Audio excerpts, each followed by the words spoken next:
He's back, everybody. Mikey has been on his honeymoon and he's back for the important stuff in his life, the Premier League predictions with me. Big thank you to Anir for stepping in and covering Mikey. Not really for that reason, though, because I beat him, Mikey, as well. So even bigger thank you for that. To be fair, I did quite well last time. I got 10. 10 to 5, I beat Annie. Forest Palace, I got bang on 1-1. Villa 2, Wolves 0. And he got Bournemouth 2, Everton 1. Which means, Mikey, if we go back a few weeks, because you cleverly escaped after the FA Cup when I beat you for the first time in about 100 years, I'm 2 for 2, essentially. I'm a man in form. Are you nervous? And welcome back. Am I nervous? Yeah, you're the Jean-Philippe Mateta of the Premier League predictions at the moment. You're having a little bit of a purple patch, but maybe not somebody to fear. But yeah, thanks for welcoming me back, and yeah, thanks for Anir for stepping up. If you watch the Championship predictions, I'm the Devon Lock at the moment of the Championship predictions. And one bit of advice: just don't be as unbearably smug as Sam Parkin is when he beats me. You're far more classy. Sam has been indulging in some sledging via WhatsApp for the last 6 weeks now, but hey, he deserves it. Normal gimmick here, guys. Get your predictions in via the comments. We've got 10 Premier League games, round 33.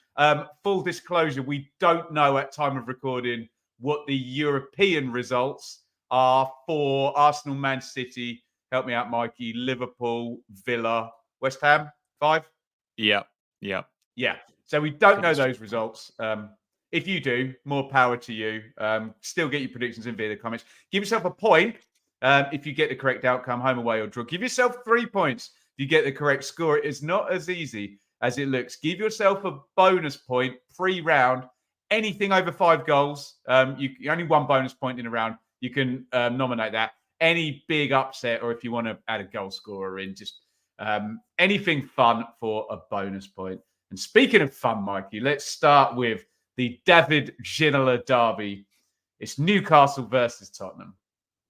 Yeah, this is great fun, this one, isn't it? A really nice early kickoff between two teams who aren't in European action, but both have plenty to play for. Newcastle are still chasing the top 6, and Spurs, of course, are chasing the top 4.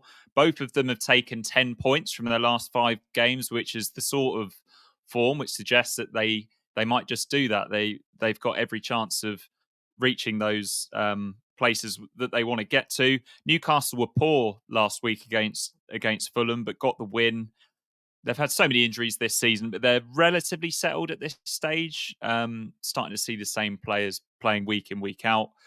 In April 2023, Newcastle thumped Tottenham 6-1, but that was obviously a Tottenham side under different management. And under Ange earlier this season, Spurs won this fixture 4-1, which is maybe more of a fair reflection on this season. Spurs did a good job as the hunters, hunting down Aston Villa, but now they have to hold on to 4th spot, don't they? And they've got Arsenal, Chelsea and Liverpool next. So it's a really big few weeks for them. Ange hooked Basuma and Sarr at half-time last week, so maybe there's a chance that he'll mix it up in midfield this week. Despite Spurs being in the better league position and that big win early this season, I just, for whatever reason, fancy Newcastle at home in the early kickoff. So I'm going for a 2-1 win for the Toonami to kick off the Premier League action.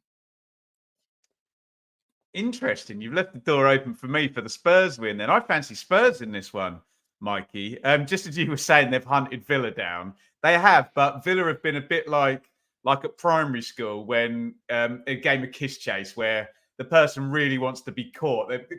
That's how Villa have been running, haven't they, at the moment? Is kiss chase cancelable in 2024? Probably. Let's move off that topic immediately and get onto my prediction, Mikey. I'm aiming to get cancelled every week this year, I think. So I'm going to back Spurs. Love Ange. I think it's both teams to score. Would it be predictable if I just flipped your score, Mikey? Of course it would be. So that's exactly what I'm going to do.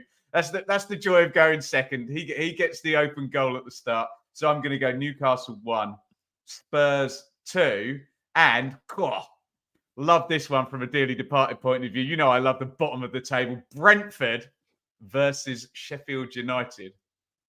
Yeah, the games that excite you seems to be the ones that don't excite the neutrals so much. But yeah, Oh, I love Brentford go this. into this game. Yeah, they're winless in 9, but they've drawn their last 3, and they've obviously gained a spot with Everton's deduction. Luton winning last week will worry them though. They were way more open against Aston Villa, weren't they? Brentford scored 3 goals. Do you think Thomas Frank sticks with Visser and Burmo up front? Because he brought Tony off the bench in that game. Could you No. see him leaving him on the bench again? No. Fair Nope. enough. Sheffield United, their games recently, just guaranteed goals. Spirited 2-2 draw against Chelsea. It's given them cause for optimism, and Ollie McBurney's in great form, although that's mostly at home. I'm going to just go with the grain for this one, and I'm going to say Brentford are going to win 3-1 at home.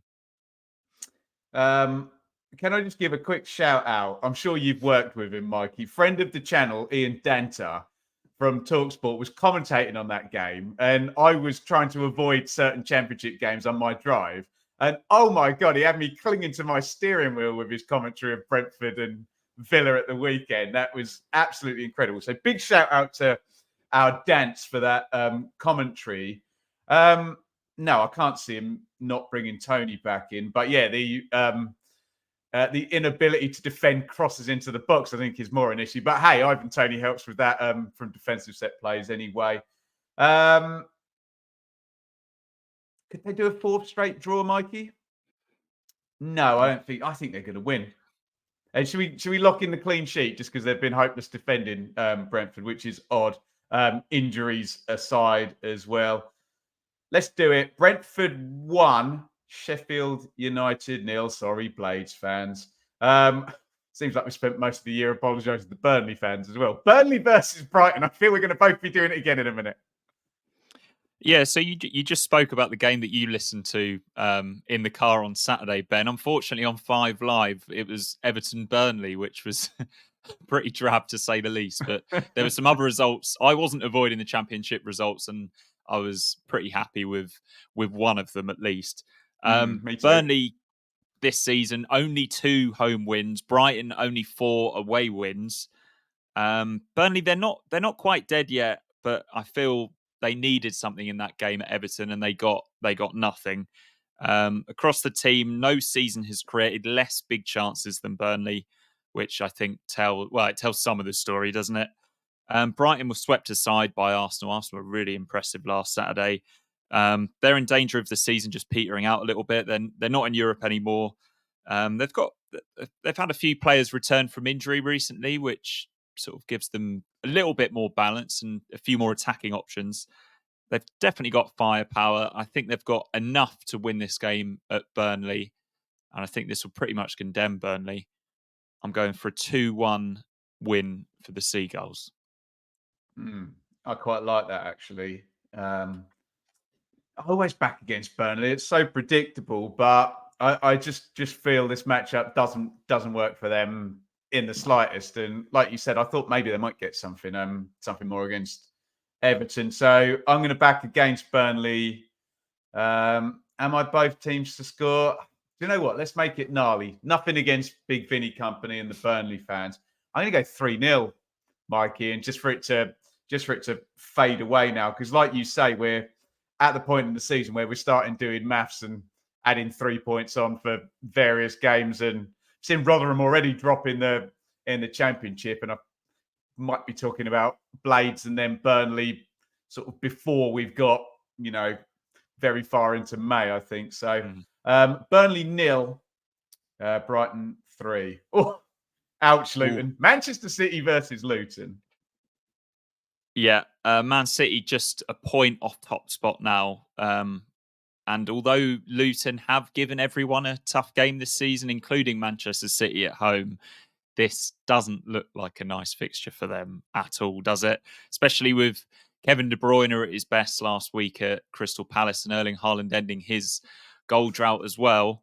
I think the one thing that they can cling to... Yeah, they're not bad, are they, those two? But one thing that Luton fans could cling to a little bit is that Manchester City have got to go to the Bernabeu this week, and then they've got to play Real Madrid next week as well. And we don't know what sort of result they've got to overturn. And although I'm sure Pep Guardiola is taking the Premier League just as seriously as the Champions League, you'd think that it would be easier to rotate against Luton than against Real Madrid, perhaps, Ben.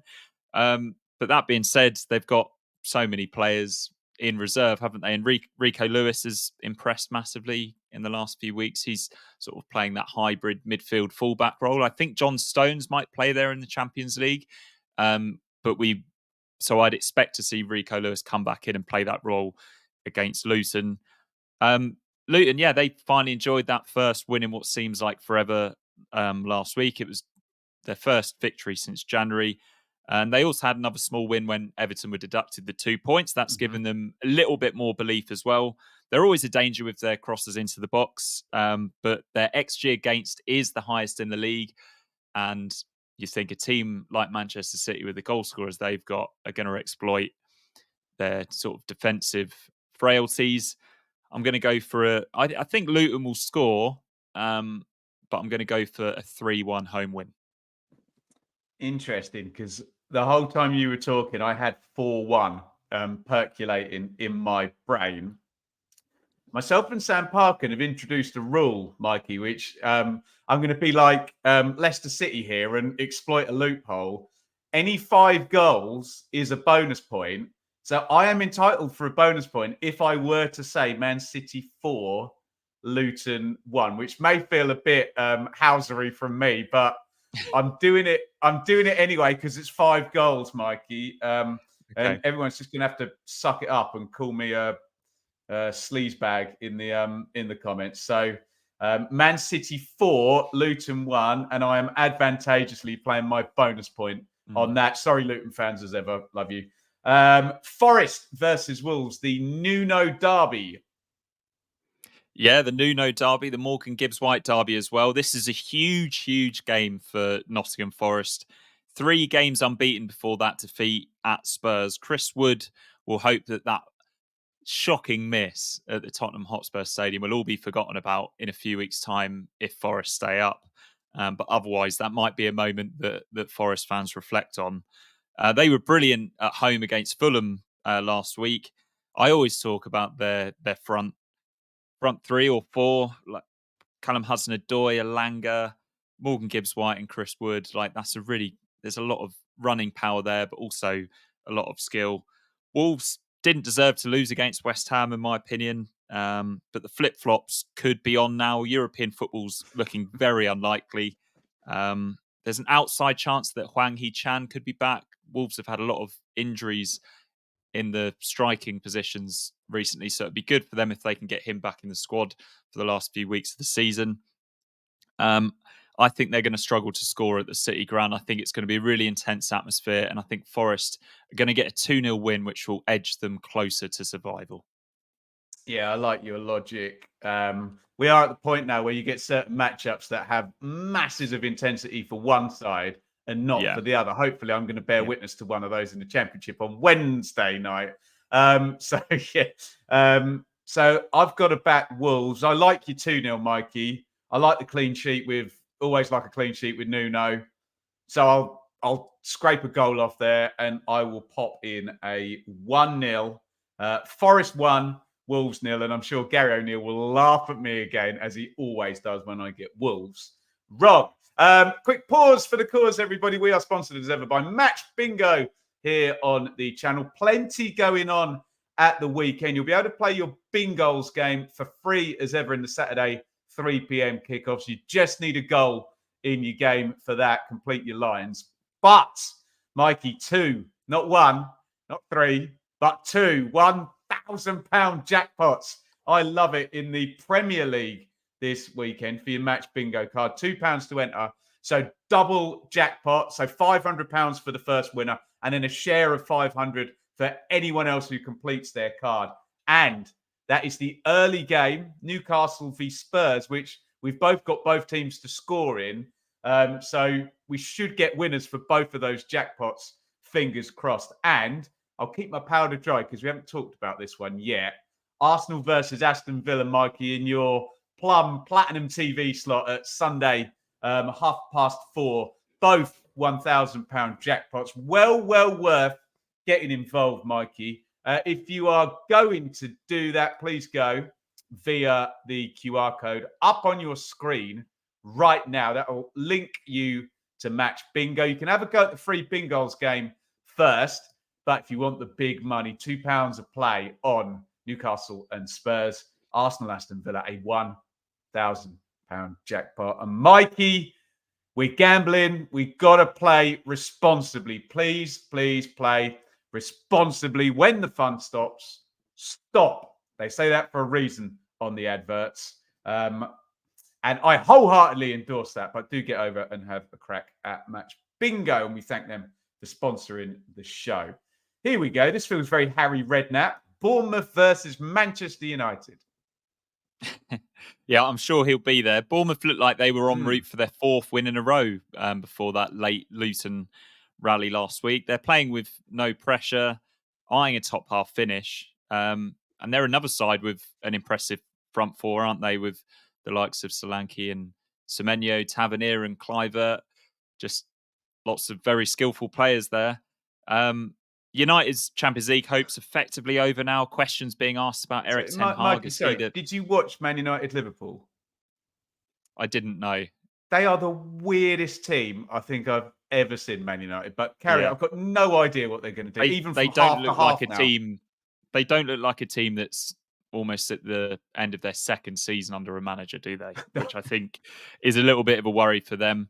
And questions being asked about him and some of their senior players. No such worries about Kobbie Mainoo, though. He just seems to be getting better and better. What a talent. Hopefully he can cement his place in the England midfield. On the plane, get him on summer. there. Yeah. Bournemouth won this game 3-0 at Old Trafford. Let's not forget, back in December. I don't think either of us predicted that one, Ben. Nope. I'm going for a Desmond here, a 2-2 draw. Although Bournemouth, you could say they've got their flip-flops on, they seem to be playing without any pressure, and it seems to be helping them. Having a lovely old time in the Premier League, aren't they? So I've just got no idea what Man United are going to do. I'm fairly certain what level we'll get from Bournemouth, but again, this could be 3-0 to Bournemouth. It could be 3-0 to Manchester United.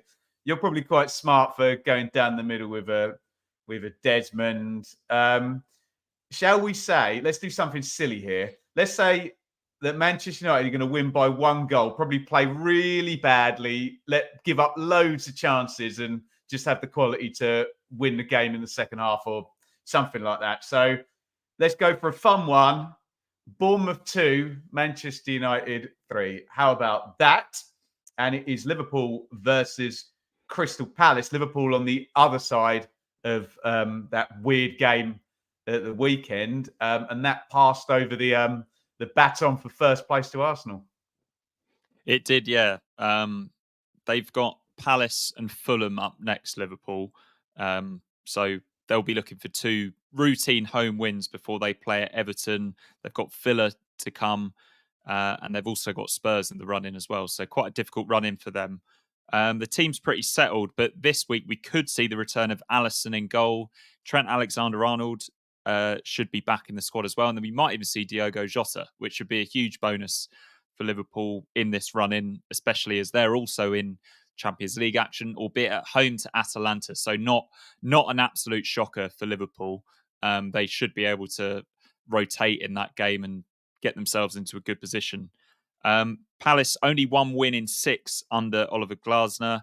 They're not safe yet. As I mentioned earlier on in the show, compared him to you, Jean-Philippe Mateta is in great form. And Elise could be back from the start. He came off the bench last week. He makes a huge difference to the Crystal Palace attack. I think this could be a dangerous game for Liverpool, but I'm not being bold enough to predict a Palace win. I'm going for a narrow 2-1 win for Liverpool. Interesting. Why do you think it could be a dangerous game? I think because Palace are going to have Elise and Eze on the pitch at the same time for the first time in a while. And because it's one of those games that Liverpool just turn up and expect to win. So the atmosphere is going to be slightly different. And could be players coming back in, could lose a little bit of rhythm there as well. Hmm. That makes me want to move away from my comfortable Liverpool win prediction. But the kind of tight one you've already taken, haven't you, with the 2-1? So I'm going to disregard what you said, Mikey, and stick with my comfortable Liverpool win. Let's go. Are they going to keep a clean sheet? Yeah. Liverpool 3, Palace 0, and back at it for Liverpool. Although I just looked at the form guide, Mike, it's ridiculous up there. I've got an 8-game form table where Arsenal, Liverpool, and Man City are all undefeated in the last 8 games. So 24 between the top three, undefeated. West Ham versus Fulham, the Scott Parker derby. Yeah, all eyes on Leverkusen really at the moment for West Ham. They've got them either side of this London derby, if you can call it that, against Fulham. Moyes' subs made the difference last week Mikey, against Wolves. aren't Leverkusen really good? Leverkusen are really good. They haven't lost all Yeah. season. They're Okay. romping to win the Bundesliga as well. And I think, West Ham, their first leg is away in Leverkusen. So I'm guessing they'll be hoping for like a David Moyes special, just stay in the tie and then bring them back to the London Stadium, try and turn it into Upton Park for the night, jelly deals and pie and mash and all of that. And the only way is Essex and all of that stuff. But that's what their focus is going to be on. Although they could still finish sixth somehow, Ben, this season if Manchester United continue to wobble. Really hard to know what sort of side they're going to put out against Fulham as a result, especially as it's Thursday to Sunday. Surely they're going to have to rotate a little bit. Maybe Paquetá will be rested, maybe Kudus, maybe Bowen, which just makes West Ham so much more blunt going forward. Fulham, they could be forgiven for being on the beach. They had a great first half against Newcastle, but just couldn't score last week. Only 2 away wins all season, but they could still finish in the top half as well. They don't really have any injury concerns, and they've been good in London derbies this season. I'm going to back them to win this game. I think it's going to be pretty tight, and I think this would be a result that really pleases Fulham fans. I'm going for a 1-0 win. Fulham have scuppered us a few times. I'm thinking particularly that one against Spurs where we both had Spurs to win and Fulham schooled them, didn't they? So, yeah, I might go with your logic that West Ham will be a little bit distracted by their European games. But I'm not going to go all in. I'll play tactically against you then. I'll stick the draw in. Have I had any draws? I think I'm a bit slow on the draws today. Normally, I've got about 5 of them in by this point, haven't I? And I haven't played a predictable 1-1 or so. A nice Moyes 1-1, West Ham 1, Fulham 1. Arsenal versus Aston Villa, but there's a lot of context to this, Mikey. Obviously, the first thing to say is Arsenal are absolutely brilliant. And the second thing is that there's 2 European games, and I know there's a gap Friday, Saturday for Villa, but Villa play 2 days after Arsenal do. They're both at home, and okay, one's Bayern Munich, I think, for Arsenal as well, isn't it? Which and Lille for Villa. Yeah, so it just feels with Villa travelling away in this one, feels really stacked odds against Villa, doesn't it? Yeah, this is looking really tough for them. This is obviously the Unai Emery derby as well, just for extra narrative if we needed it. I want to say fair play to Arsenal after the disappointment of what happened last season to come back again and really go for it in this title race. And they've just been phenomenal in 2024, 31 points out of 33, Ben. Just incredible. It's taken some time, but Arteta seems to have unlocked the potential of Kai Havertz as well. He's looking like the player he was sort of promised to be when he came over to this country from Leverkusen. Obviously, he had a couple of really big moments for Chelsea, but sort of underwhelmed and maybe a little bit misunderstood by a lot of people over the last 2 years, but definitely not now. He's the man in form for them.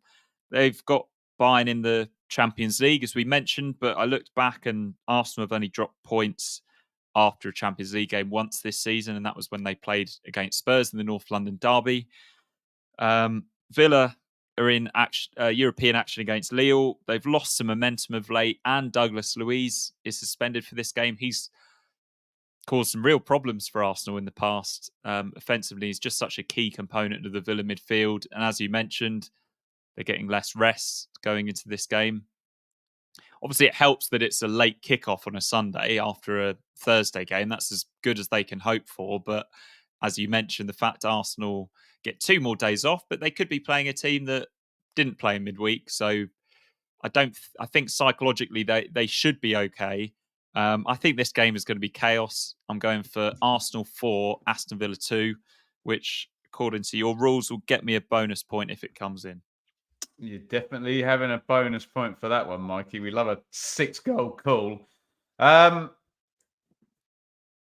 take the chaos out then and just go for Arsenal to win comfortably. I'm really high on Arsenal at the moment. I won't comment on the title, but they're just a blooming machine, aren't they? As you said, they're 31 from 33 points. I had Liverpool winning 3-0. I had Man City winning 4-1. 3-4. Let's do another 3. Arsenal 3, Villa 1. And finally, we go on to Chelsea versus Everton. I'm banned from talking about FFP, PNS, and points deductions. So I'll leave that to you, Mikey. Talk to me about Everton. I want to talk about how Chelsea have just kept us entertained all season. They've been absolutely chaos, haven't they?